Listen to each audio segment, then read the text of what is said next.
ये एक बड़ा अजीब इलेक्शन है जिसमें पहले से मालूम है कौन प्राइम मिनिस्टर बनेगा।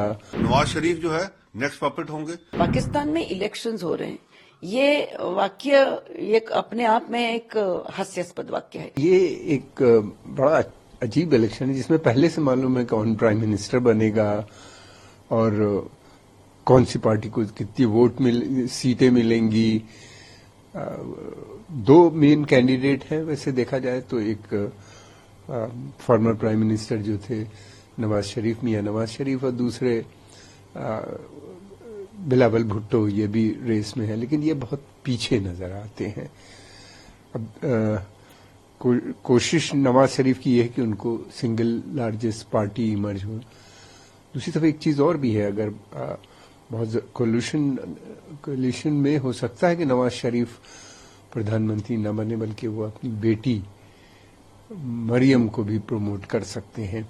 सेहत भी उनकी ठीक नहीं है और दूसरी बात यह है कि उस कोलिशन को पीछे से चलाना उनके लिए ज्यादा आसान होगा।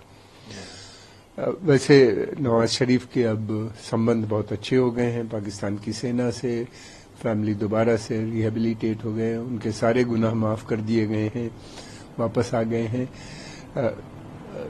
वायलेंस का डर है क्योंकि ऑलरेडी काफी हो चुका है, शुरू हो चुका है।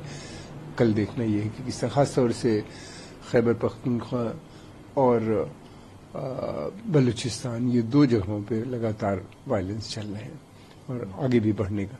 बट एक चीज तो तय है, इलेक्शन भले सेना मैनेज कर रही है, इलेक्शन नहीं बल्कि सिलेक्शन हो रहा है कल, लेकिन ये है कि बाद में चलाना किसी भी इस गवर्नमेंट को बहुत मुश्किल आएगी। इकोनॉमिक क्राइसिस बहुत सीरियस है, पॉलिटिकल इनस्टेबिलिटी है, उसमें गवर्नमेंट कहां से चलेगी। ये वो इलेक्शन है कि जो एक तरीके से एक रिग्ड इलेक्शन होते हैं। आप देख लीजिए शुरू से लेकर आखिर तक।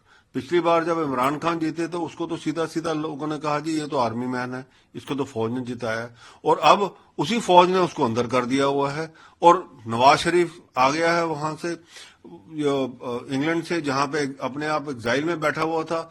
सारे केस जो है उनके खिलाफ थे वो सारे वापस हो गए हैं, अब उसकी पार्टी लड़ रही है और उम्मीद तो यही दिख रहा है कि नवाज शरीफ जो है नेक्स्ट पपेट होंगे।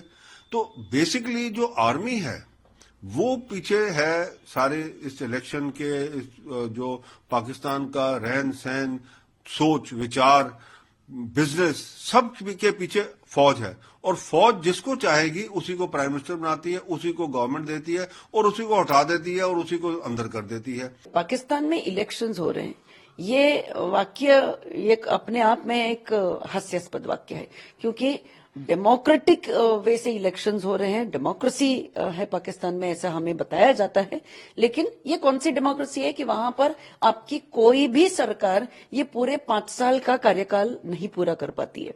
बीच में ही मिलिट्री कू हो जाता है और आपकी मिलिट्री रूल करने लगती है। तो पाकिस्तान में आप कितने भी इलेक्शंस लो, लेकिन वास्तव रूप में पाकिस्तान को रूल करता है वो है पाकिस्तान की आर्मी।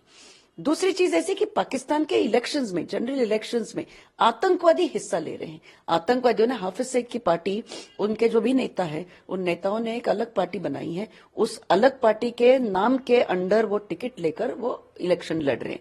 तो अगर आप आतंकवादियों को वोट करके देने वाले हैं तो आपके देश का क्या ही होगा, ये ऊपर वाला जाने।